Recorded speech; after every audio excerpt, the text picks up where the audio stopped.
Being Mexican, I've had a lot of pozole, probably too much. And I'm not talking about the canned stuff. I'm talking about the traditional, real deal Pozole Rojo. So I can confidently tell you that this recipe is a must-have. Now, sometimes you're gonna wanna do it fast, easy, practical, but other times you're gonna want it to be perfect and just right. So today I'll show you how to get the most flavor out of all of the ingredients, hoping to make this your favorite Pozole Rojo recipe. So let's get started.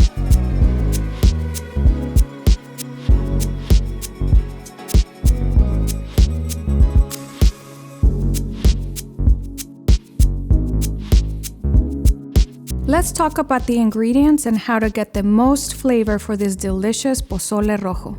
Think of your ingredients in terms of the ones for the soup, the sauce, and the toppings. So, in general, a very key important thing about the ingredients for your soup is using pork meat with bone, fat, and some meat to shred for best flavor, but the details will come later in the video. In terms of your sauce, yes, you can open a can of enchilada sauce or a similar sauce, but nothing tops the flavor of these dried chiles and how easy it is for you to make it, so trust me, just stick to this.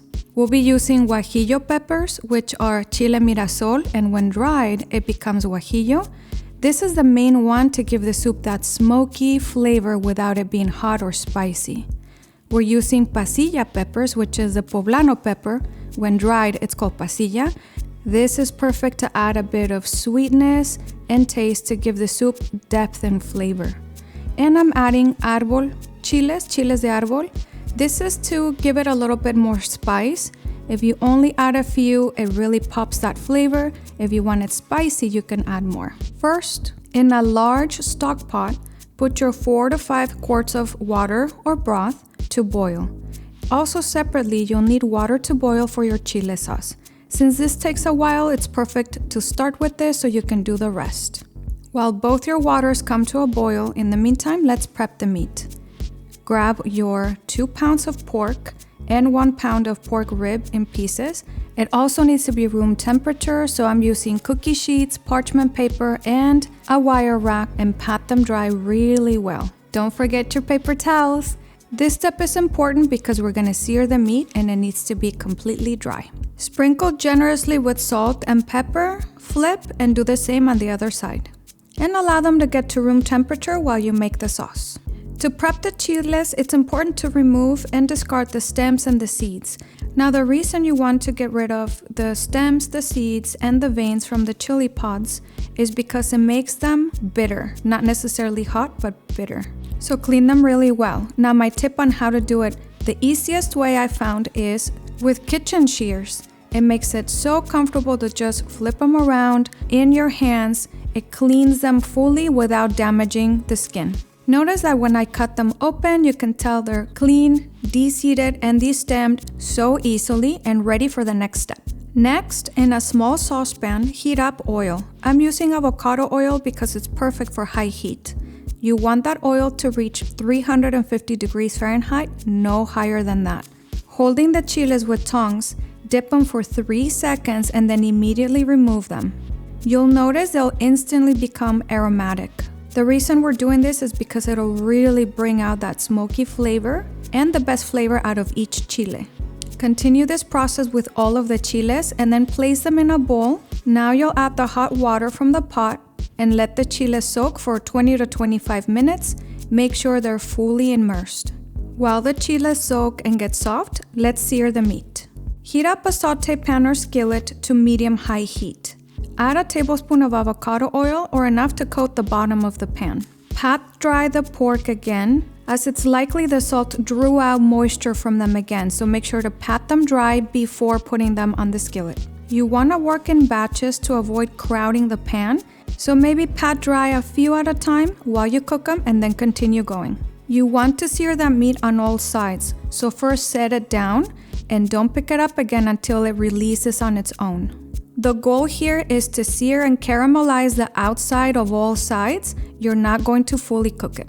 The best way to know if it's fully seared is if you can pick it up. If it's difficult, then let it continue to cook and then you'll pick it up and it should release on its own and then flip it to the next side.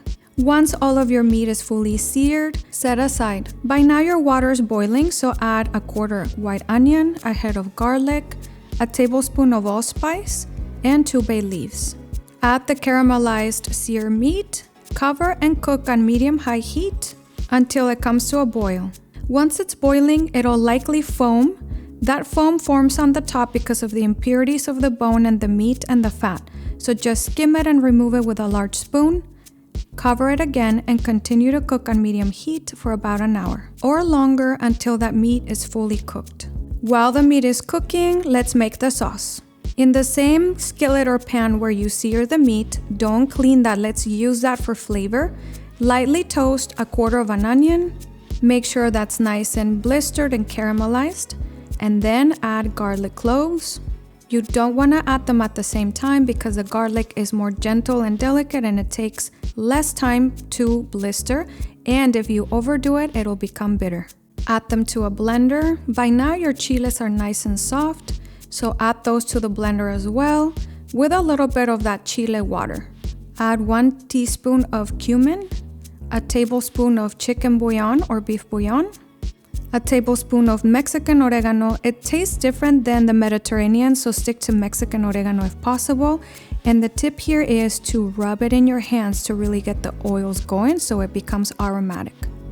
A generous amount of salt and pepper.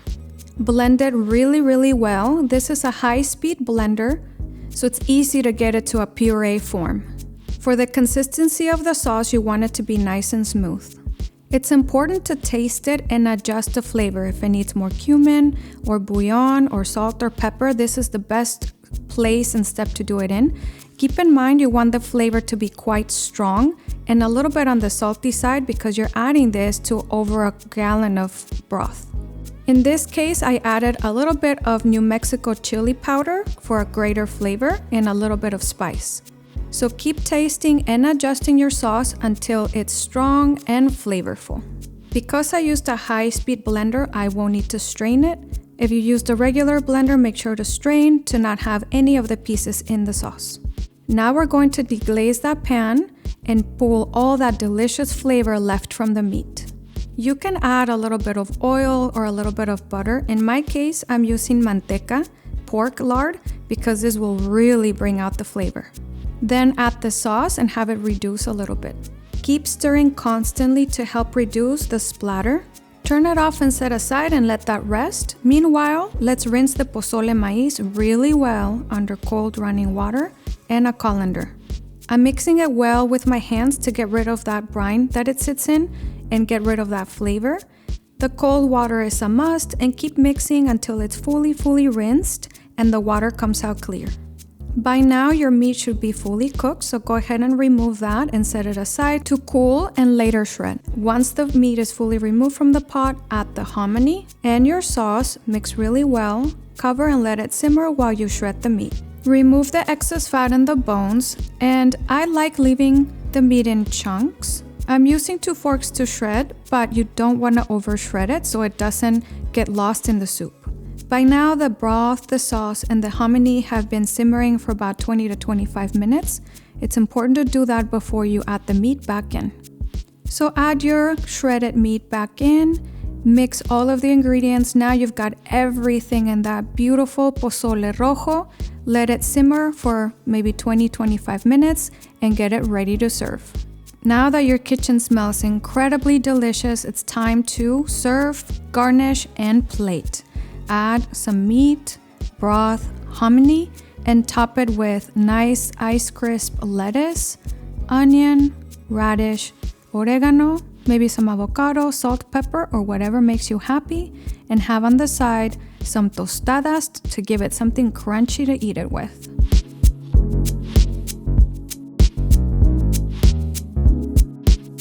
So the fun thing about this meal is having the family and everyone sitting around the table with all the fixings. So you can do either iceberg lettuce or cabbage, and you gotta pile that baby high.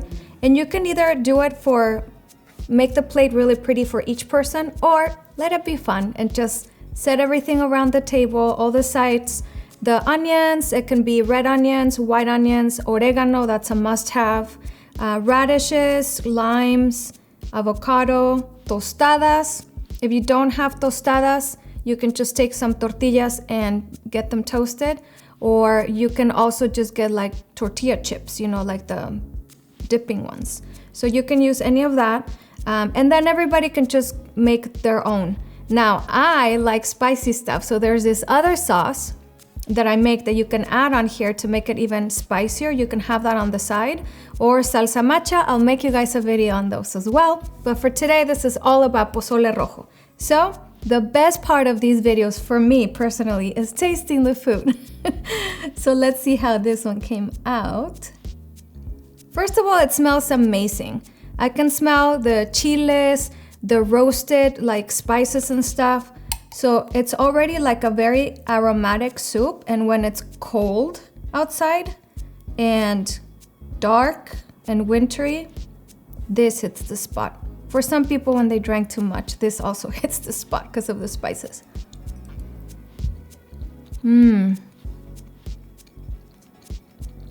Oh wait, don't forget to like and subscribe. I just forgot to do this. But it's really flavorful. It doesn't even need salt, pepper, nothing. It's just like perfect the way it is. For me, I love hominy, so I always do 2 cans of it. You don't have to do that, but I like doing that because I just love the flavor of it. It's like huge corns. And the meat is really like tender and flavorful. Guys, there's no way you're gonna have just one bowl. So I hope you guys enjoyed this video. Please don't forget to like and subscribe and check the other videos. I also made you a pozole verde one, birria, quesabirria tacos, and all kinds of stuff. So check it out. And don't forget to share with friends too. And we'll see you on the next one. Bye.